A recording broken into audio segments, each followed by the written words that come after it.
নাউজুবিল্লাহ, এটা কেমন প্রশ্ন করেছেন? নিজের আপন সন্তান কত বছর বয়স হলে বিছানা আলাদা করতে হবে?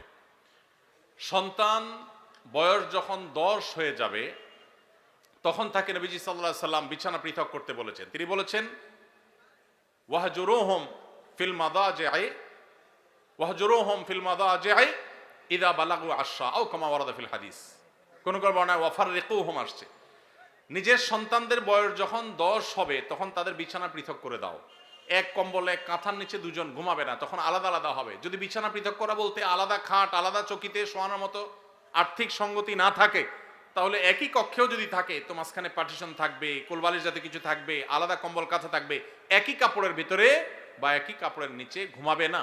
এটা নানাবিধ অনাচারের পথকে উন্মুক্ত করে। আরো আগে থেকে যদি বাচ্চাকে অভ্যাস গড়ে তোলা হয় সেটা সবচেয়ে ভালো। অনেকে আছেন এই বিষয়গুলোকে তেমন কোনো গুরুত্ব দেন না, অথচ এগুলোর কারণে বহু সর্বনাশা আমাদেরকে গ্রাস করে। বিধায় নবী সাল্লাল্লাহু আলাইহি সাল্লামের এই নির্দেশটা আমাদের খুব গুরুত্বের সাথে মানতে হবে। আকিকা না দিলে কি শিশুর বিপদ কাটে না?